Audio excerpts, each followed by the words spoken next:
नमस्कार बच्चों, एक बार फिर से स्वागत है आप सभी का अपने YouTube चैनल पर। आपने अब तक बहुत अच्छे से हमारे YouTube चैनल को सुना है। आपको जो पाठ पढ़ाए गए हैं, जो जानकारी दी गई है, वो आपको अच्छे से समझ में भी आई है। आज हम पढ़ने जा रहे हैं अष्टम पाठ है, सूक्ति स्तवक है।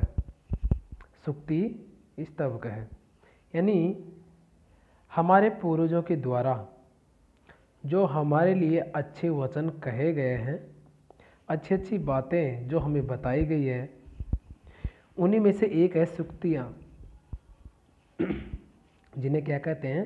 सूक्तियाँ, हिंदी में जिनको सूक्ति बोलते हैं।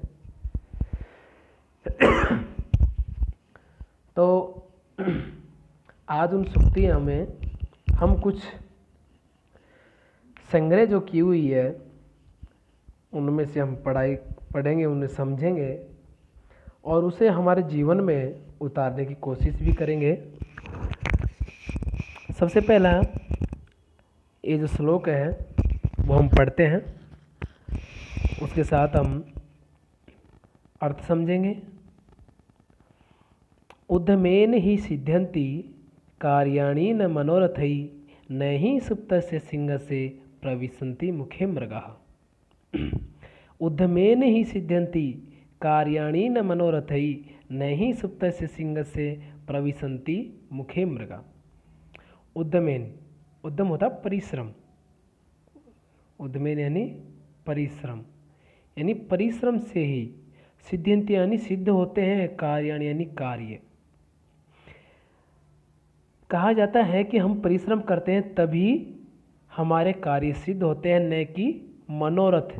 मनोरथ मतलब मन की इच्छा, यानी हम मन की इच्छा को लेकर बैठे रहेंगे, हम मन में सोचते रहेंगे कि हमारा ये काम हो जाए, हमारा ये काम हो जाए, कि हम 10th में पास भी हो जाएंगे, हमारे इतने परसेंटेज बन भी जाएं, तो हमारा ऐसे मन में सोचने से नहीं बनता। लेकिन जब हम परिश्रम करते हैं, उद्यमेन यानी परिश्रम से ही हमारे कार्य सिद्ध होते हैं, न कि मनोरथ से। न ही सुप्त से सिंह से, जैसे न ही सुप्त से यानी सोए हुए, सिंह यानी सिंह के, मुख यानी मुख में, जिस प्रकार से सोए हुए सिंह के मुख में हिरण प्रवेश नहीं करता, उसी प्रकार बिना मेहनत के, बिना परिश्रम के हमारे कार्य भी सिद्ध नहीं होते, उनकी पूर्ति नहीं होती है। इसीलिए कहा गया है कि हमें हमेशा अपने कार्य करते रहना चाहिए, हमें मेहनत करनी चाहिए, परिश्रम करते रहना चाहिए।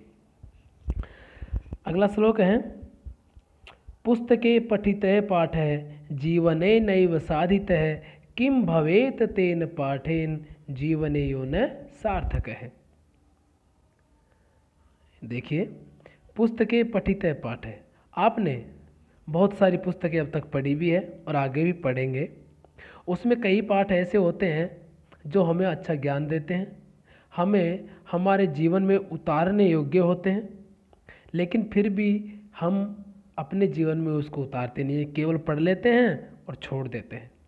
इसीलिए कहा गया है कि पुस्तकें पठितः पाठः, जो आपने पुस्तक में जो पाठ पढ़ा है, जीवने नैव साधित है, और उसको आपने जीवन में नैव यानी नहीं, साधित यानी धारण नहीं किया है, उसको अपने जीवन में लागू नहीं किया है, किम भवेत तेन पाठेन, तो फिर उस पाठ के पढ़ने का कोई फायदा नहीं है।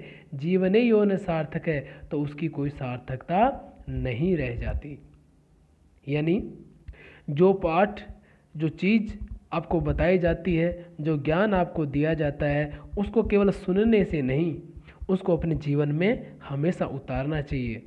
वो ज्ञान तभी सार्थक है जब आप उसको अपने जीवन में उतारते हैं। जैसे कहा गया है ना कि मान लीजिए कोई पाठ आपने अच्छा सा कोई किताब में पढ़ा है और उसको अपने जीवन में नहीं उतारा, तो उसका पढ़ने का कोई मतलब नहीं रह जाता, उसका होना ना होना कोई मायने नहीं रखता। इसलिए आपको हमेशा जो पाठ आपको पढ़ाया जाता है, जो अच्छी बात बताई जाती है, उसको अपने जीवन में उतारना चाहिए। अगला श्लोक देखिए, प्रिय वाक्य प्रदानेन सर्वे सर्वे तुष्यन्ति जन्तवः तस्मात् प्रियम ही वक्तव्यम वचने का दरिद्रता।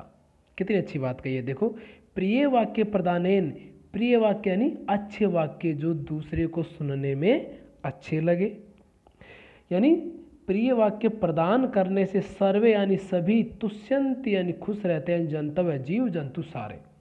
अगर मान लीजिए हमारे अच्छी वाणी बोलने से, अच्छे शब्द बोलने से, प्रिय वाक्य बोलने से सभी जीव जंतु अगर खुश रह सकते हैं तो तस्मात् ही प्रियम वक्तव्यम, तो तस्मात् प्रियम ही वक्तव्यम, तो हमें उसी प्रकार के वचन बोलने चाहिए।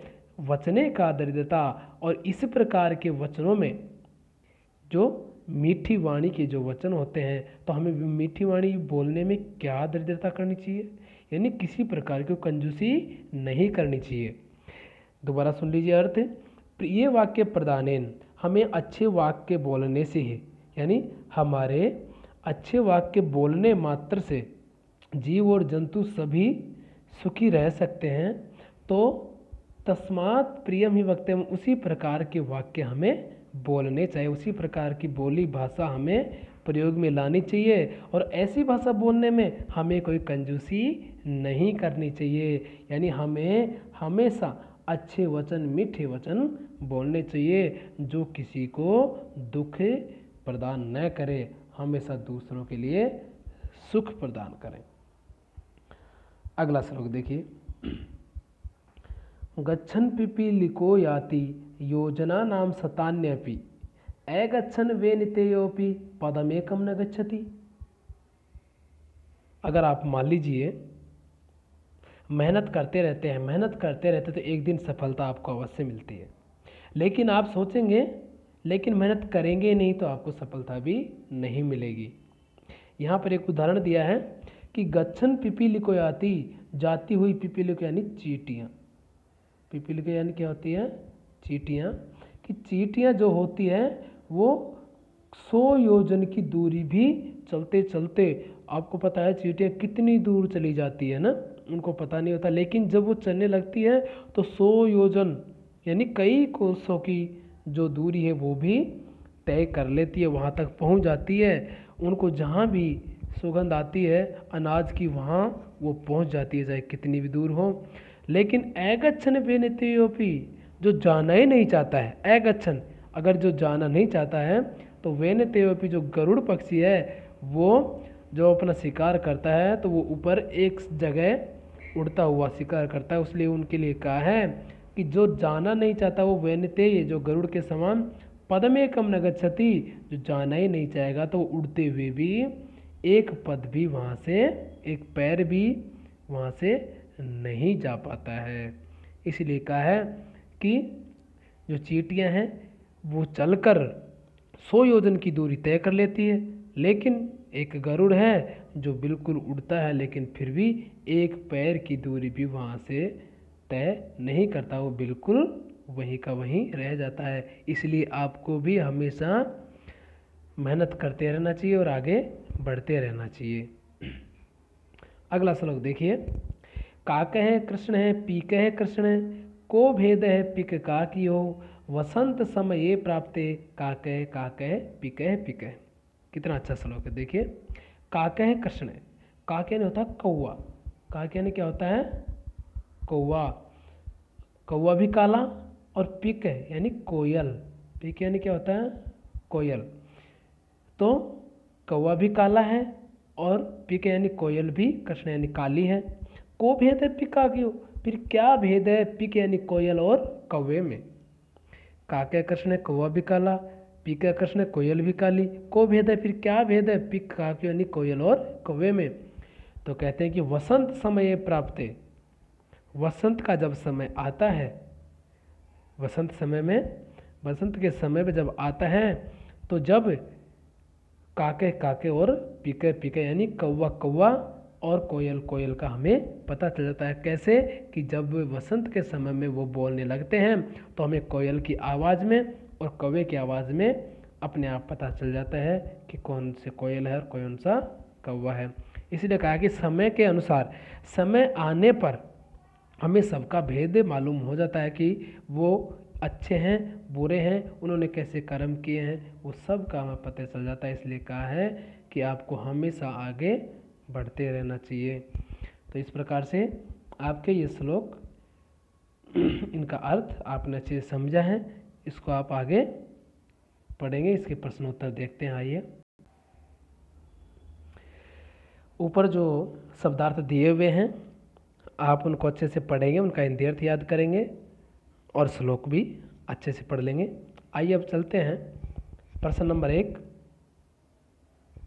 सर्वान श्लोकान सस्वरम गायत, यानी सभी श्लोकों को आप अच्छे से गाएंगे, उनको याद भी करेंगे और बोल बोलकर याद करेंगे, जिससे आपको अच्छे से याद होगा, उनका अर्थ भी याद हो जाएगा। दूसरा प्रश्न, श्लोकांशान योजियत, इन श्लोकों को जो एक एक जो टुकड़े दिए हैं उनको उसके श्लोक के साथ में जोड़ना है।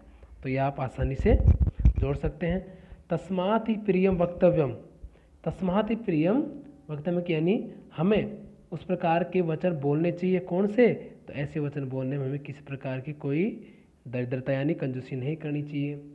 गच्छन पिपीलिको याति योजनान शतान्यपि, यानी ये अपना श्लोक में दिया हुआ है, इसको आप अच्छे से करेंगे। प्रिय वाक्य प्रदानेन सर्वे तुष्यन्ति जंतव है, ये कर लेंगे। किम भवेत तेन पाठेन, किम भवेत तेन पाठेन, उस पाठ का क्या फायदा जिसको आप जीवन में नहीं उतारते हैं, जिसकी सार्थकता न हो। काके कृष्ण पीके कृष्ण, कौवा भी काला और कोयल भी काली, को भेद है पिक्का कयो, तो कोयल और कौवे में क्या भेद है, यह आपका प्रश्न है। अगला है तीसरा प्रश्न। तीसरे प्रश्न में प्रश्न नाम उत्तराणी लिखिता, आपको प्रश्नों के उत्तर लिखने हैं। अब प्रश्नों के उत्तर आपको किस प्रकार लिखने हैं, देखिए। सर्वे जंतव केन तुष्यन्ति, सर्वे जंतु है केन तुष्यन्ति, यानी सभी जीव जंतु वो है वो किससे संतुष्ट रहते हैं, किससे संतुष्ट रहते हैं? प्रिय वाक्य प्रदानेन, हम अच्छी वाणी प्रदान करते हैं उनको, अच्छे वाक्य जब बोलते हैं तो वो बिल्कुल संतुष्ट रहते हैं यानी खुश रहते हैं। तो इसमें हो जाएगा प्रिय वाक्य प्रदानेन, प्रिय वाक्य प्रदानेन, इसमें लिख देंगे। पिक काकयो भेद कदा भवति, पिक काकयो कोयल और कौवे का भेद हमें कदा प्राप्त होता है, तो इसमें हो जाएगा वसंत समय, क्या हो जाएगा? वसंत समय, इसमें लिख देंगे कि वसंत के समय में कोयल और कौवे का भेद प्राप्त हो जाता है। कै गच्छन योजना नाम शतान्यपि याति, कै कौन, यानी कौन जब चलता है तो 100 योजन की दूरी भी प्राप्त कर लेता है। पिपीलिका यानी चींटी, तो उसमें लिख देंगे पिपीलिका, पिपीलिका गच्छन योजना नाम शतान्यपि। अगला प्रश्न है, अस्माभि किम वक्तव्यम, हमें क्या बोलना चाहिए? प्रिय वाक्य, प्रियम वक्तव्यम, किस प्रकार से बोलना चाहिए हमें, यानी प्रिय वाक्य हमें बोलना चाहिए। तो ये प्रश्न आपका हो जाएगा। अगला प्रश्न चौथा, उचित कथना नाम समक्षम आम, आम यानी सही यानी हाँ, और न जो गलत है उसके सामने न, यानी दोनों के सामने आम और न लिखना है। कैसे लिखेंगे, देखिए। जो सही है उसके सामने हम आम लिख देंगे, जो सही होगा उसके सामने हम आम लिख देंगे, जो गलत है उसके सामने हम न लिख देंगे। तब आप बताएंगे, जैसे काके कृष्ण न भवति, काके कृष्ण न भवति, कौवा काला नहीं होता है, नहीं होता है, तो ये तो हो जाएगा सही हो गया, गलत होगा इसमें, इसमें हो जाएगा न, क्योंकि कौवा तो काला ही होता है, लेकिन इसने कहा कि कौवा काला नहीं होता है, तो कौवा तो काला होता है, ये गलत है। ये अस्माह भी प्रियम वक्तव्य, मैंने हमें प्रिय बोलना चाहिए, आम कि हाँ बिल्कुल ठीक, हमें प्रिय बोलना चाहिए। वसंत समय पिका के भेद भवति, वसंत के समय पिक और कौवे का यानी कोयल और कौवे का भेद प्राप्त होता है, आम बिल्कुल ठीक हाँ। अगला है, वेनितेय पशु अस्ति, कि वेनते यानी गरुड़, वेनते किसको कहते हैं? गरुड़ को। पशु है ना, नहीं, तो ये तो नहीं हो जाएगा। वचने दरिद्रता न कर्तव्य, यानी वचनों में हमें, यानी जो बोलते हैं अच्छे वचन बोलते हैं उनमें दरिद्रता नहीं करनी चाहिए, कि हाँ ये तो हमें कभी नहीं करनी चाहिए। आम, तो इस प्रकार से आपका चौथा प्रश्न है, इसको आप करेंगे। अगला प्रश्न देखिए, पांचवा प्रश्न है, मंजूषा समानार्थ कहानी पदानि चित्वा लिखित। मंजूषा में से आपको समानार्थक पद, अब समानार्थक पद जो होते हैं जिसके समान अर्थ हो, यानी पर्यायवाची भी आप उसको बोल सकते हैं, समान अर्थ वाले, जिनका अर्थ एक समान ही होता है, जिसको आप पर्यायवाची भी बोल सकते हैं। अब देखिए वचने, वचन यानी वचन होता है ना, जो कोई अगर कहता है तो वो भी वचन ही होता है। तो इसमें वचन में क्या हो जाएगा? यहाँ पे कथने, वचन बोलना, कथने नहीं बोलना होता है। वेनतेय, वेनतेय यानी क्या होता है? गरुड़, तो इसमें हो जाएगा गरुड़ है, इसमें लिख देंगे कथने, और इसमें हो जाएगा गरुड़ है। पुस्तकें, पुस्तकें यानी क्या होता है? ग्रंथ जो होते हैं, किताबें जो होती है, तो हो जाएगा ग्रंथे। उद्यमेन, उद्यमेन होता है परिश्रम, मेहनत, तो इसमें हो जाएगा परिश्रमेन। अगला है पिकह, पिकह यानी क्या होता है? कोयल, पिकह यानी क्या होता है? तो ये जाएगा कोकिलय।